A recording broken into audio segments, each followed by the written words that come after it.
The Bluboo Maya Max has opted to be using a 6-inch display.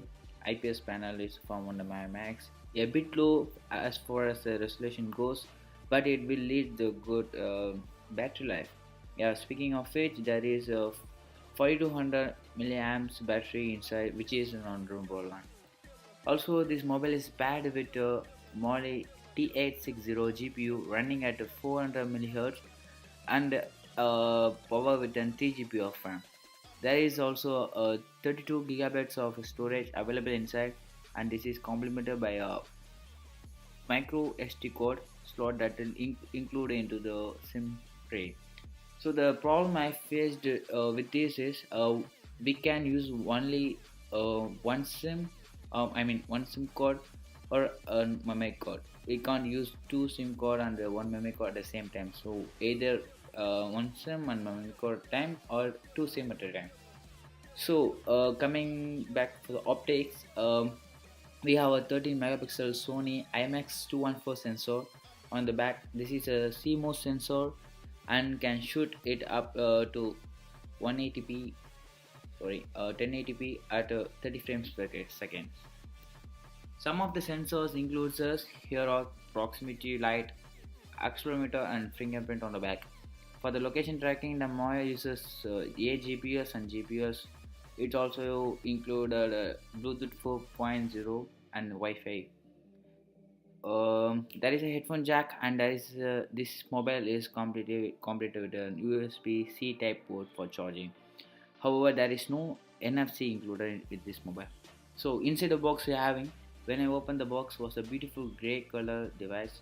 Below the phone sits the wall charger, USB Type C to Type A cable, some paperwork, and a silicone case. Something you don't see every day with smartphone. There is no headphones included in this mobile, in the box, but there is a SIM ejection tool. Since the back is in the removable on the Maya Max, unlike the Maya, the SIM card tray is on side of the mobile. The power button is below the volume buttons. Now on the phone, the button is placement is the key. Likely Bluetooth did not put the button too high up on the side of the device, so you are able to use them without needing to push in your hand on the device.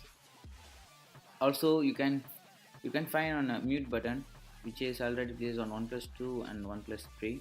It's simply like making your mobile and on vibrate mode or some silent mode within by just on turning the button. It has the MediaTek MT6750. Uh, there is no Snapdragon in it or even a MediaTek Helio X20 processor. So, however, the 1.5 GHz cores and 4 1.0 GHz cores, it used a big, and for gameplay, everything will be fine with this. It's amazing battery life and processing power also. So when it comes to gameplay, the MT6750 and Mali T860 GPU performs pretty well. It defines a mid-range experience, which is what I expected anyways. But it's more capable of playing games, even those are a bit more graphic intensive.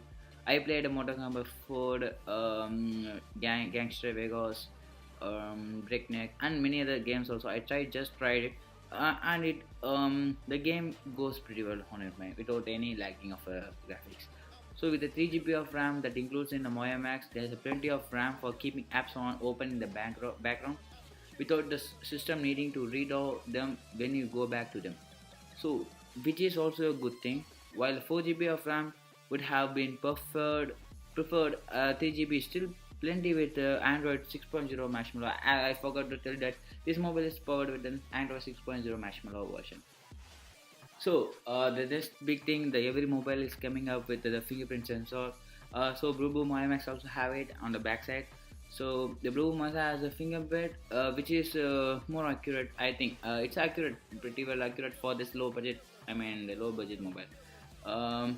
So it is possible to take a bit of getting used and repositioning how you hold the mobile.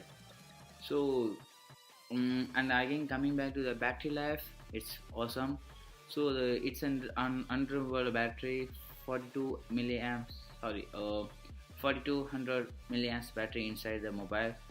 Definitely lived up to the expectations. We were unkillable to kill the battery in one day. It typically took 2 full days or more.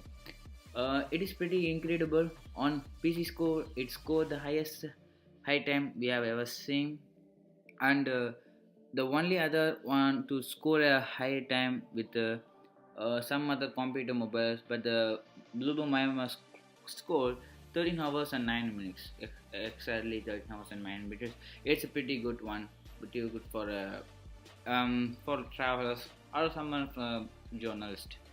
So, for wrapping up, I'm going to sell. So it's the good and the bad thing. The good thing will be the battery life. Yeah, it's pretty good. Build quality. Yeah, it's awesome. The design, so everything is awesome. The fingerprint sensor. It's more accurate and nice. It's doing its job pretty well. And the last thing is be the USB-C type cable.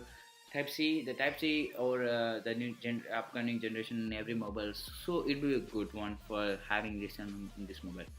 So the bad will be the camera. Yeah, the camera quality is not much good, even though they have the Sony CMOS sensor or whatever it may be.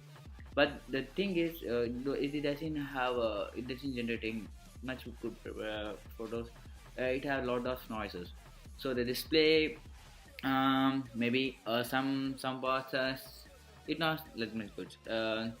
Also, the charging speed is not that much fast, and the Blue has been mentioned that it very fast, recharging faster, but it's not that much too.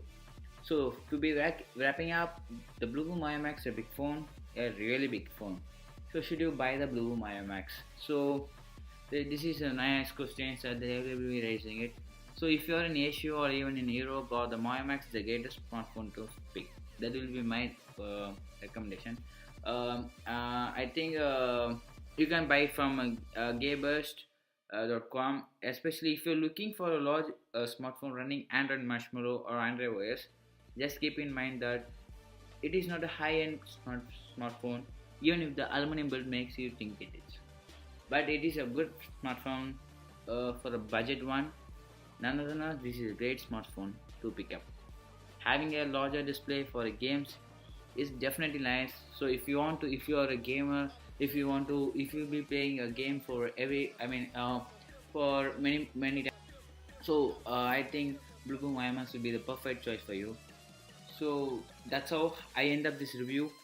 So if you have any suggestions on improving my review skills, actually this is my first review. So I just felt differently. Just said okay. So if you have any suggestion towards the improvement of it, you can just quote it in comments below. Also, if you don't forget to share it with your friends. Thanks for watching. Stay tuned for more. Bye bye.